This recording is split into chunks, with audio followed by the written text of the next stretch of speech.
കൊട്ട റെഡിയാക്കാൻ വേണ്ടിയിട്ട് ഞാനിവിടെ അതാ ഒരു വലിയൊരു തേങ്ങ എടുത്തിട്ടുണ്ട് കേട്ടോ. അപ്പോൾ ഈ തേങ്ങ നമുക്ക് ഫസ്റ്റ് നമുക്ക് വിളയിച്ചിട്ട് എടുക്കാം. അപ്പോൾ ശർക്കര ഞാനിവിടെ എടുത്തേക്കുന്നത് 1/2 കിലോ ശർക്കരയാണ് എടുത്തേക്കുന്നത്. അപ്പോൾ നമ്മൾ പൊടി എടുക്കുന്നത് 2 ഗ്ലാസ് പൊടിയായിട്ട് എടുക്കുന്നത്. അപ്പോൾ ഒരു 400 ഗ്രാം അല്ലെങ്കിൽ ഒരു 500 ഗ്രാം, നിങ്ങൾക്ക് ഇപ്പോൾ അത്രയ്ക്ക് മധുരം വേണ്ടാന്ന് വെച്ചിട്ടുണ്ടെങ്കിൽ ഒരു 400 ഗ്രാം എടുത്താൽ മതി. അപ്പോൾ ഫസ്റ്റ് ഇത് നമുക്കൊന്ന് മെൽറ്റാക്കിയിട്ട് എടുക്കാം. അപ്പോൾ ഞാനിവിടെ അരിപ്പൊടി എടുത്തേക്കുന്നത് നമ്മൾ 250 ml മെഷീൻ കപ്പിലാണ് 2 കപ്പ് അരിപ്പൊടി എടുത്തേക്കുന്നത്. അപ്പോൾ ആ സെയിം കപ്പിൽ തന്നെ 1.5 കപ്പ് വെള്ളം ഒഴിച്ചിട്ടുണ്ട്. ഇതിലേക്ക് 500 ഗ്രാം ശർക്കര. ഈ ശർക്കര ഒന്ന് നമ്മൾ വെള്ളത്തിൽ നമ്മൾ അലിയിച്ചിട്ട് എടുക്കില്ലേ, അതേപോലെ അലിഞ്ഞ് വരട്ടെ കേട്ടോ. ആ സമയം കൊണ്ട് നമുക്ക് ഇതിലേക്കുള്ള പൊടി നമുക്കൊന്ന് വാട്ടിയിട്ടെടുക്കാം.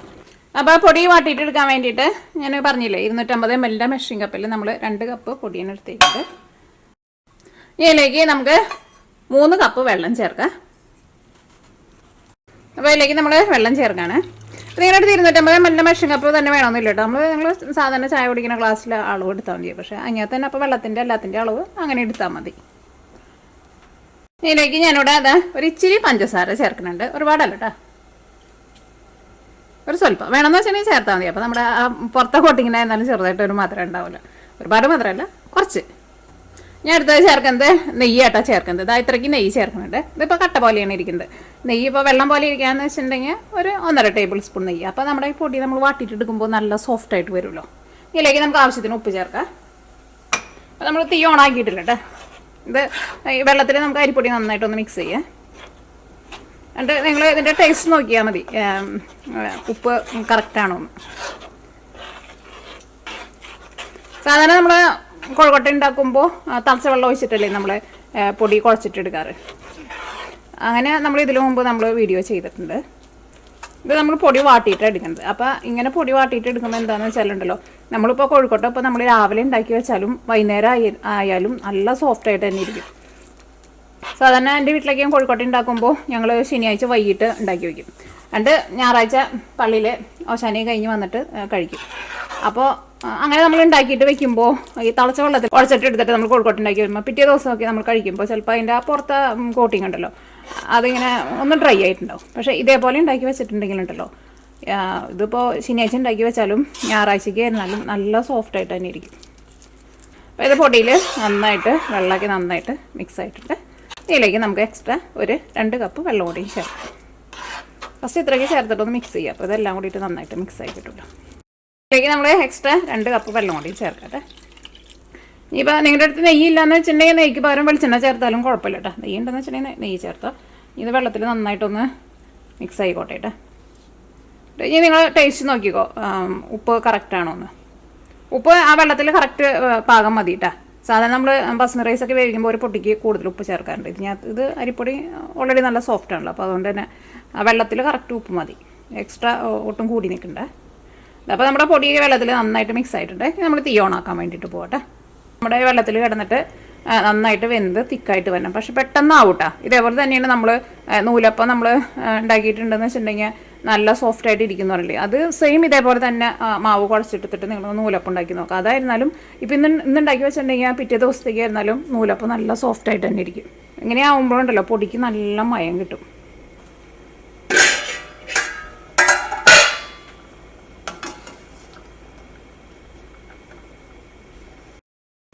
പാത്രം അങ്ങോട്ട് ചൂടായിട്ട് വരുന്ന സമയം എടുക്കുള്ളൂ. പാത്രം അങ്ങോട്ട് ചൂടായിട്ടുണ്ടെന്ന് വെച്ചിട്ടുണ്ടെങ്കിൽ പെട്ടെന്ന് അങ്ങോട്ട് തിക്കായിക്കോളും. ഇങ്ങനെ എടുക്കുമ്പോൾ ഇതേപോലെ ഇങ്ങനെ കുറച്ച് ഇങ്ങനെ ഒരു പരന്ന പാത്രം എടുത്താൽ മതി. അപ്പോൾ നമുക്കിത് ഇളക്കാനൊക്കെ എളുപ്പമാണ്. ഈ പാത്രം ഞാൻ നാട്ടിൽ നിന്ന് വാങ്ങിച്ചതാട്ടെ. ഇത് മാർബിൾ കോട്ടിങ്ങാന്ന് തോന്നുന്നു, അങ്ങനെ എന്തോന്ന്. ഇത് ഞാൻ അങ്കമാലിയിൽ ബിസ്മി എന്ന് പറഞ്ഞ കടയിൽ നിന്നാട്ടോ വാങ്ങിച്ചത്. കാരണം നിങ്ങൾ ഇത് കാണുമ്പോൾ ഇങ്ങനെ ചോദിക്കാറുണ്ട് എവിടെ നിന്നാണ് വാങ്ങിച്ചതെന്നുള്ളത്. നല്ല പാത്രമാണ്. ചെറിയ പാത്രത്തിലേക്ക് ഇട്ടാലേ നമുക്ക് ഇളക്കാനൊക്കെ പാടും. അതിപ്പോൾ ഇത് ഡ്രൈ ആയി വന്നു തുടങ്ങിയിട്ടുണ്ട്. ഒന്നും കൂടി ഒന്ന് ഡ്രൈ ആയിക്കോട്ടെ കേട്ടോ. നിങ്ങൾ അപ്പോൾ തരിയുള്ള പൊടിയൊക്കെയാണ് എടുക്കണതെന്ന് വെച്ചിട്ടുണ്ടെങ്കിൽ ഇപ്പോൾ ചിലപ്പോൾ നമ്മൾ വീട്ടിൽ പൊടിച്ചിട്ട് എടുക്കുന്ന പൊടിയായിരിക്കും ചിലപ്പോൾ നിങ്ങൾ കോഴിക്കോട്ട ഉണ്ടാക്കാൻ വേണ്ടിയിട്ട് എടുക്കണം. അങ്ങനെയുള്ള പൊടിയാണെന്ന് വെച്ചിട്ടുണ്ടെങ്കിൽ വെള്ളത്തിൽ കുറച്ച് നേരം ഒന്ന് മിക്സ് ചെയ്ത് വെച്ചോട്ടെ. അപ്പോൾ ആ തരിയൊക്കെ ഒന്ന് അരിഞ്ഞ് കഴിഞ്ഞിട്ട് പിന്നെ ചൂടാക്കിയാൽ മതി. കാരണം ഞങ്ങളുടെ പൊതിച്ചെറിലൊക്കെ സാധാരണ ഈ നമ്മൾ വീട്ടിൽ പൊടിക്കുന്ന പൊടിയെടുക്കുക. അപ്പോൾ അതിനകത്ത് ചെറിയ തരി ഉണ്ടാവും. അപ്പോൾ അതൊന്ന് നാട്ടിൽ സാധാരണ മിക്കവരും അങ്ങനെയല്ലേ എടുക്കുക, വീട്ടിൽ മില്ലിൽ പൊടിച്ച.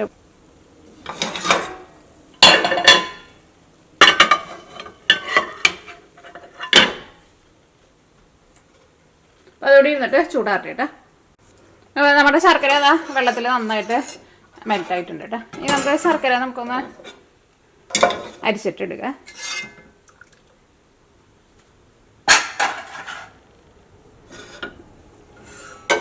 ഞാൻ ആ പൊടി കുഴച്ച പാത്രത്തിലേക്ക് ഞാൻ അരിച്ചിട്ട് ഇടണേ. അതിന് ഇങ്ങനത്താകുമ്പോൾ നമുക്ക് തേങ്ങ ഇട്ടിട്ട് ഇളക്കാൻ വേണ്ടിയിട്ട് എളുപ്പമുണ്ടോ.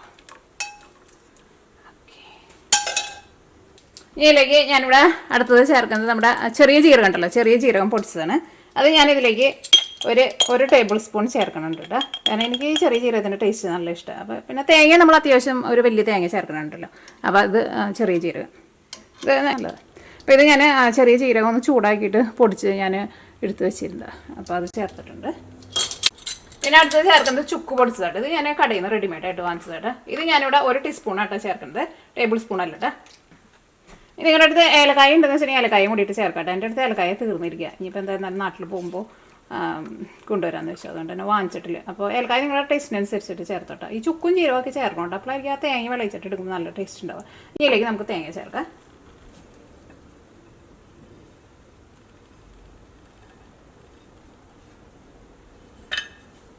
ഇനി ഇത് ശർക്കരയിൽ കിടന്നിട്ട് നന്നായിട്ട് പറ്റിയിട്ട് വരണം. അപ്പോൾ പിന്നെ വേറൊരു കാര്യം പ്രത്യേകം ശ്രദ്ധിക്കുക. ഇതിനു മുമ്പ് നമ്മൾ കൊഴുക്കട്ട ഉണ്ടാക്കിയപ്പോൾ നമ്മൾ പറഞ്ഞിട്ടുണ്ടത്, ചില പറയാറുണ്ട് നമ്മൾ ഫില്ലിങ് വെച്ച് കഴിഞ്ഞിട്ട് നമ്മുടെ കൊഴുക്കട്ട റെഡിയായി കഴിഞ്ഞ് കഴിഞ്ഞിട്ട് നമ്മൾ ആവിയിലൊക്കെ വെച്ച് കഴിഞ്ഞിട്ട് റെഡിയായി കഴിഞ്ഞ് കഴിയുമ്പോൾ നമ്മൾ കഴിക്കാൻ വേണ്ടിയിട്ട് നോക്കുമ്പോൾ ഈ ഫില്ലിങ് ഭയങ്കര ഹാർഡായിട്ട് വരുന്നത്.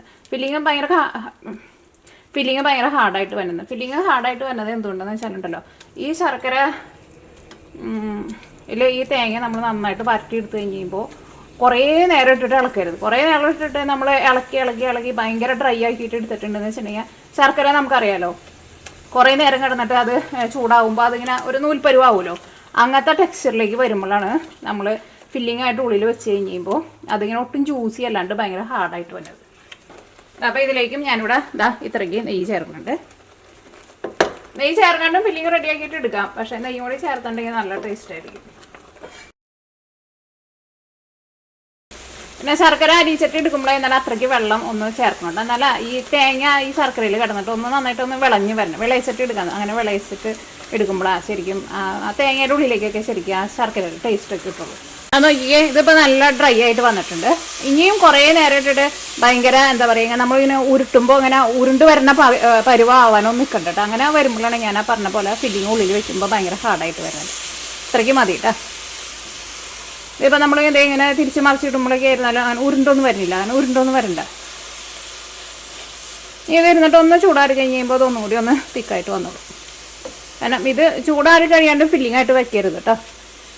ചൂടോട് കൂടിയിട്ട് അരിപ്പൊടിയിട്ടുള്ള ഫില്ലിംഗ് ആയിട്ട് വെച്ചിട്ടുണ്ടെങ്കിൽ നമുക്കറിയാലോ നമ്മുടെ കൊഴുക്കട്ട പൊട്ടിപ്പോവും. ഇതിങ്ങനെ കാണുമ്പോൾ തന്നെ എടുത്ത് കഴിക്കാൻ വേണ്ടിയിട്ട് തോന്നുന്നുണ്ടല്ലേ. എനിക്ക് ഭയങ്കര ഇഷ്ടമുള്ള സാധനം ഇത്.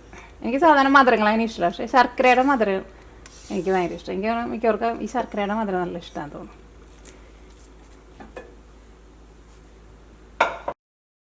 അപ്പോൾ നമ്മുടെ പൊടി ഇരുന്നിട്ട് നന്നായിട്ട് ചൂടാറിയിട്ടുണ്ട്. പൊടി നന്നായിട്ട് ചൂടാറി കഴിയുമ്പോൾ കൈ കൊണ്ട് ഒന്നുകൂടി ജസ്റ്റ് ഇങ്ങനെ ഒന്ന് കുഴച്ചിട്ട് എടുത്തോട്ടെ. തീരെ ചൂട് പാടില്ല കേട്ടോ, അത് പ്രത്യേകം ശ്രദ്ധിക്കാം. നന്നായിട്ട് ചൂടാറണം, അല്ലെങ്കിൽ പൊടി നമ്മുടെ കൈമുട്ടി പിടിക്കും. അങ്ങനെ വലിയ ബലമൊന്നും കൊടുത്തിട്ട് കുഴക്കേണ്ട ആവശ്യമൊന്നുമില്ല കേട്ടോ. ജസ്റ്റ് ഒന്ന് ഉരുട്ടിയിട്ട് എടുക്കാമെന്ന് മാത്രം. ഇത് നമുക്ക് ഓരോ ഉരുളകളായിട്ട് എളുപ്പത്തിന് വേണമെന്ന് വെച്ചിട്ടുണ്ടെങ്കിൽ അങ്ങനെ വേണമെങ്കിൽ അങ്ങനെ മാറ്റി വയ്ക്കാം. അപ്പോൾ നമ്മുടെ കോഴിക്കോട്ടേക്ക് ഷേപ്പ് കൊടുക്കാൻ വേണ്ടിയിട്ട് ഞാനിവിടെ നമ്മുടെ നാരങ്ങയൊക്കെ പ്രസ് ചെയ്യുന്ന നാരങ്ങ ജ്യൂസർ ഉണ്ടല്ലോ, ഇതാണ് എടുത്തേക്കുന്നത്. ചിലപ്പോൾ നിങ്ങളുടെ അടുത്ത് ഇങ്ങനത്തെ സ്റ്റീലിൻ്റെ ആയിരിക്കും. സ്റ്റീലിൻ്റെ എന്ന് വെച്ചിട്ടുണ്ടെങ്കിൽ സ്റ്റീലിൻ്റെ എടുക്കുക. അപ്പോൾ എൻ്റെ കയ്യിലുള്ളത് ഇതേപോലത്തെ. നമ്മൾ കൈ കഴിയില്ലോ, പിന്നെ നമ്മുടെ കൈമ തീരെ പിടിക്കില്ല കേട്ടോ. അപ്പോൾ സാധാരണ പിള്ളേരൊക്കെ ചെറുതായിരിക്കുന്ന സമയത്ത് ഇതേപോലെ ഇങ്ങനെ പൊടി ബാക്കി വരുമ്പോൾ ഞാൻ അവർക്ക് ഇങ്ങനെ എന്തെങ്കിലുമൊക്കെ ഉണ്ടാക്കാൻ വേണ്ടിയിട്ട് കൊടുക്കും പിള്ളേർക്ക്. എന്നിട്ട് എന്തെങ്കിലുമൊക്കെ കളറുകൾ ഒന്ന് മിക്സ് ചെയ്താൽ മതി. കളർ എന്ന് വെച്ചിട്ടുണ്ടെങ്കിൽ ഇപ്പോൾ ക്യാരറ്റിൻ്റെ കുറച്ച് ജ്യൂസോ അല്ലെങ്കിൽ കുറച്ച് മഞ്ഞൾപ്പൊടിയോ മുളക് പൊടിയോ ഉണ്ടാ അങ്ങനെ എന്തെങ്കിലുമൊക്കെ മിക്സ് ചെയ്തിട്ട് കൊടുത്തിട്ടുണ്ടെന്ന് വെച്ചിട്ടുണ്ടെങ്കിൽ അവർക്ക് നല്ലൊരു ഡോ ആയിട്ട് കിട്ടുമല്ലോ. എന്നിട്ട് അവർ ഇങ്ങനെ ഓരോന്ന് വെച്ചിട്ട് അങ്ങനെ ഇത് വെച്ചിട്ട് ഇങ്ങനെ ഓരോന്ന് ഉണ്ടാക്കാറുണ്ട്. അല്ലെങ്കിൽ മൈദ ആയിരുന്നാലും ഇതേപോലെ ഇങ്ങനെ നന്നായിട്ട് ഇങ്ങനെ കുഴച്ച് റെഡിയാക്കിയിട്ട് എടുത്തിട്ട് കളർ മിക്സ് ചെയ്ത് കൊടുത്താൽ മതി. ക്യാരറ്റാണ് ഞാൻ സാധാരണ മിക്സ് ചെയ്യാറുള്ളത്, പിന്നെ മഞ്ഞൾപ്പൊടി. ഓക്കെ, അപ്പോൾ ഇത് നമ്മൾ നന്നായിട്ട് ഉരുട്ടിയിട്ടുണ്ട്. ഞാനിവിടെ ഒരു ചട്ടിയിൽ ഇച്ചിരി നെയ്യൊന്ന് ചൂടാക്കി വെച്ചിട്ടുണ്ട്. കാരണം ഇവിടെ നെയ്യ് ഭയങ്കര കട്ടിയായിട്ടല്ലേ ഇരിക്കുന്നത്. അപ്പോൾ ജസ്റ്റ് ഒന്ന് ഈ ഒരു സൈഡ് മാത്രം ജസ്റ്റ് ഒന്ന് നെയ്യിൽ പതുക്കെ ഒന്ന് മുക്കിയാൽ മതിയിട്ട്. കാരണം നമ്മുടെ അതുമ്മ പിടിക്കാണ്ടിരിക്കാൻ വേണ്ടിയിട്ടാണ്. ആ നെയ്യ് ഇതിൻ്റെ ഈ അടിഭാഗത്ത് ഒന്ന് കൈ കൊണ്ട് ജസ്റ്റ് ഇങ്ങനെ ഒന്ന് തൂത്ത് കൊടുത്താൽ, അല്ലെങ്കിൽ ചിലപ്പോൾ ഇത് ഇങ്ങനെ പിടിച്ചിരിക്കും. എനിക്കാണ് സ്റ്റീലിൻ്റെ ഒക്കെ എന്ന് വെച്ചാൽ അങ്ങനെ പിടിക്കില്ല എന്ന് തോന്നും കേട്ടോ. അറിയില്ല, എനിക്ക് എൻ്റെ അടുത്ത് സ്റ്റീലിൻ്റെ ഇല്ല. ഇത് നമ്മൾ ഈ നെയ്യ് മുക്കിയതുണ്ടല്ലോ ആ ഭാഗം ഇതിൻ്റെ അടിയിൽ വയ്ക്കാം. എന്നിട്ട് ജസ്റ്റ് ഒന്ന് പതുക്കൊന്ന് പ്രസ് ചെയ്യുക. ഇതാ നല്ലൊരു കുഴി കിട്ടിയിട്ടില്ലേ നമുക്ക്. ഇനി ഇത് പുറത്തേക്ക് എടുക്കാം. പെട്ടെന്ന് ആ നെയ്യ് അങ്ങോട്ട് വെക്കുമ്പോൾ തന്നെ പെട്ടെന്ന് അതങ്ങോട്ട് വിട്ടു പോരുകയും ചെയ്യും. അതിൻ്റെ അടിയിലുള്ള ഷേപ്പാട്ടെ. അതേപോലെ നോക്കിക്കുക എന്ത് എളുപ്പത്തിലാണെന്ന് നോക്കിക്കുക. എന്നിട്ട് ജസ്റ്റ് നമ്മൾ കൈ കൊണ്ട് ജസ്റ്റ് ഒന്നും കൂടി ഒന്ന് കുഴിച്ച് കൊടുത്താൽ മതി. അപ്പോൾ നല്ല എളുപ്പമായിട്ട് നമുക്ക് റെഡിയാക്കിയിട്ട് എടുക്കാം. എന്നിട്ട് ജസ്റ്റ് ആ കൈയുടെ ഉള്ളിൽ വെച്ചിട്ട് പൊടി നല്ല സോഫ്റ്റ് ആണല്ലോ. അപ്പോൾ ഇങ്ങനെ ഒന്ന് കുഴച്ചിട്ടുണ്ടെങ്കിൽ ഉള്ളിലേക്ക് ഒന്ന് ജസ്റ്റ് ഒന്ന് താഴ്ത്തി കൊടുത്തിട്ടുണ്ടെങ്കിൽ നന്നായിട്ടാണ് കുഴിഞ്ഞ് പോവുകയും ചെയ്തോളും. രണ്ട് പേരുണ്ടെന്ന് വെച്ചിട്ടുണ്ടെങ്കിൽ വളരെ പെട്ടെന്ന് നിങ്ങൾക്ക് എത്ര കോഴിക്കോട്ട് വേണമെങ്കിലും പെട്ടെന്ന് റെഡിയാക്കിയിട്ട് എടുക്കാം. കാരണം ഒരാളിങ്ങനെ ഷേപ്പ് ആക്കിയിട്ട് കൊടുക്കുക, മറ്റേ ആൾ ഫില്ലിങ് വയ്ക്കുക, ക്ലോസ് ചെയ്യുക. അത്രയൊക്കെ ഉള്ളൂ ഇതിൻ്റെ പരിപാടി. നല്ല കനം കുറച്ചിട്ട് വേണമെന്ന് വെച്ചിട്ടുണ്ടെങ്കിൽ ഈ മുകളിലേക്കും ജസ്റ്റ് ഒന്ന് ചെറുതായിട്ടൊന്ന് കനം കുറച്ച്. എനിക്ക് നല്ല കനം കുറഞ്ഞ കോഴിക്കോട്ടെ ഇഷ്ടം. കണ്ട അപ്പോൾ എന്ത് നല്ല കുഴിയായിട്ട് കിട്ടിയെന്ന് നോക്കിക്കുക. നമുക്ക് വേണ്ട അത് നമ്മൾ കയ്യിൽ വെച്ചിട്ട് ഇങ്ങനെ കുഴിച്ച് ചോദിച്ചെടുക്കുമ്പോൾ നമുക്ക് കുറേ സമയം എടുക്കും.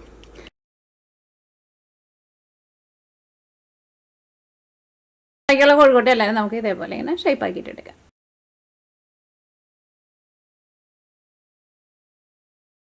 അപ്പോൾ അങ്ങനെ എല്ലാവരും നമ്മൾ ഷേപ്പ് ആക്കിയിട്ട് എടുത്തിട്ടുണ്ട്. അപ്പോൾ ഇങ്ങനെ ഷേപ്പ് ആക്കിയിട്ട് വെച്ച് കഴിഞ്ഞിട്ട് റെഡിയാക്കാം. അപ്പോൾ കുറച്ചും കൂടി പെട്ടെന്ന് നമുക്ക് റെഡിയാക്കിയിട്ട് എടുക്കാൻ വേണ്ടിയിട്ട് പറ്റും. എന്നിട്ട് അപ്പോൾ നമ്മുടെ കോഴിക്കോട്ടുകൾ എല്ലാവരും നമ്മൾ അങ്ങനെ ഷേപ്പ് ആക്കിയിട്ട് എടുത്തിട്ടുണ്ട്.